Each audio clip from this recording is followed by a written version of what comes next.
42 ಕನ್ನಡ.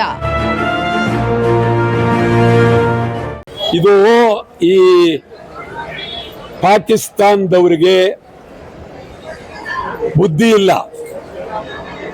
ಅವ್ರಿಗೆಲ್ಲ ಈ ಚೀನಾ ಇಂಥ ಒಬ್ಬ ಕಚಡ ದೇಶದವರು ಅವರಿಗೆ ಬೆಂಬಲ ಕೊಡ್ತಾ ಇದ್ದಾರೆ. ಪಾಕಿಸ್ತಾನದಲ್ಲಿ ಅವರೇ ಬದುಕೋದು ಕಷ್ಟ ಇದೆ. ಅಲ್ಲಿ ನಡೀತಾ ಇರ್ತಕ್ಕಂಥ ವಿದ್ಯಮಾನಗಳು ನೋಡಿದ್ರೆ ಅಲ್ಲಿ ಪ್ರಜಾಪ್ರಭುತ್ವ ಎಲ್ಲೂ ಇಲ್ವೇ ಇಲ್ಲ. ಆದರೆ ಭಾರತದಂಥ ಒಂದು ಅದ್ಭುತವಾದಂಥ ದೇಶ ಇಡೀ ಪ್ರಪಂಚದಲ್ಲೇ ಇಲ್ಲ. ಭಾರತ ದೇಶ ಯಾರು ಬೇಕಾದ್ರೆ ಅಧಿಕಾರಕ್ಕೆ ಬರಲಿ, ಪ್ರಪಂಚದಲ್ಲೇ ಇಲ್ಲ. ಇಷ್ಟು 75 ವರ್ಷ ಪ್ರಜಾಪ್ರಭುತ್ವವನ್ನು ಕಂಡಿರ್ತಕ್ಕಂಥ ಮಹಾದೇಶ ಭಾರತ ದೇಶ. ಮಹಾತ್ಮ ಗಾಂಧೀಜಿಯವರ ಪರಿಶ್ರಮದಿಂದ, ಮಹಾತ್ಮ ಗಾಂಧೀಜಿಯವರ ಚಿಂತನೆಯಿಂದ ಈ ದೇಶ ಇಡೀ ಪ್ರಪಂಚದ ವಿಶ್ವದಲ್ಲೇ ಮೇಲ್ಮಟ್ಟಕ್ಕಿದೆ. ಪಾಕಿಸ್ತಾನದವರು ಬೊಗಳೆ ಹೊಡೆಯೋದು ಬೇಡ, ಪಾಕಿಸ್ತಾನದವರು ತಲೆಯೆಲ್ಲ ಮಾತಾಡೋದು ಬೇಡ. ಅಲ್ಲಿ ಯಾರೋ ಬಿಟ್ಟು ಅವ್ರ ತಾತ ಇಂಡಿಯಾ ದೇಶಕ್ಕೆ ಬಂದು ಇಂದಿರಾ ಗಾಂಧಿ ಅವ್ರ ಜೊತೆಯಲ್ಲಿ ಮಾತುಕತೆ ಆಡಿ ಹೋಗಿದ್ರು. ZA ಬುಟ್ಟೋ ಮಗಳು ಅವರು ಒಂದು ರೀತಿ ಮಾತುಕತೆ ತಯಾರಾಗಿದ್ರು. ಇವರು ಈ ಒಂದು ಮೊಮ್ಮಗ ಬಾಯಿಗೆ ಬಂದಂಗೆ ಮಾತಾಡಿರ್ತಕ್ಕಂಥದ್ದು, ರಕ್ತ ಹರಿಸ್ತೀವಿ ಉಷಾ ಅಂತ ಹೇಳ್ತೀರಿ.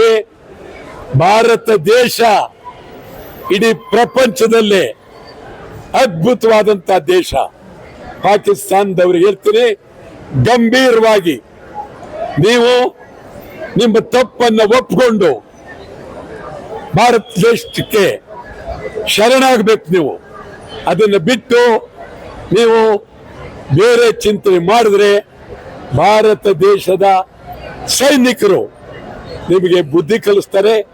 ನಮ್ಮ ದೇಶದ ಸೈನಿಕರು ಶಕ್ತಿ ಇದೆ, ಶೌರ್ಯ ಇದೆ, ಬುದ್ಧಿ ಕಲಿಸೋದ್ರಲ್ಲಿ ನಾವು ಭದ್ರಾಗಿದ್ದೇವೆ. ಮತ್ತೆ ನಿಮ್ಗೆ ಹೇಳ್ತೀನಿ, ಅವತ್ತು ಶ್ರೀನಗರದಲ್ಲಿ ಸತ್ತಿರ್ತಕ್ಕಂಥ, ಕಾಶ್ಮೀರದಲ್ಲಿ ಸತ್ತಿರ್ತಕ್ಕಂಥ ಜನರಿಗೆ ಯಾರೋ 10 ಲಕ್ಷ, ಯಾರೋ 1 ಲಕ್ಷ ಅದು ಭಿಕ್ಷೆ ಕೊಟ್ಟಂಗೆ ಕೊಡಕ್ಕೆ ಹೋಗ್ಬೇಡಿ. ಕೇಂದ್ರ ಮತ್ತು ರಾಜ್ಯ ಅವರಿಗೆ ಏನೇನು ಅನುಕೂಲ ಮಾಡಬೇಕು ಅವರ ಜೀವನ ಭದ್ರತೆಗೆ ಇದನ್ನು ಮಾಡಬೇಕೇ ಹೊರತು ಮಹಾರಾಷ್ಟ್ರ 50 ಲಕ್ಷ ಅನ್ನೋದು, ಕರ್ನಾಟಕ 10 ಲಕ್ಷ ಅನ್ನೋದು ಕೇಂದ್ರ ಆಗಕೂಡ್ದು. 10 ಲಕ್ಷಕ್ಕೆ ಅವ್ರದ್ದಲ್ಲ, ಅವರು ಇಡೀ ಪ್ರಾಣವನ್ನ ಅರ್ಪಣೆ ಮಾಡಿದ್ದಾರೆ. ಆದ್ದರಿಂದ ಅವರಿಗೆ ಕೊಡುವ ಗೌರವ ಶಕ್ತಿ ಬೇರೆ.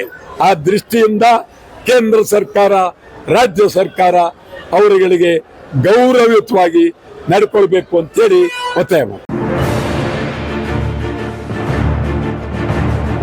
ನ್ಯೂಸ್ 42 ಕನ್ನಡ.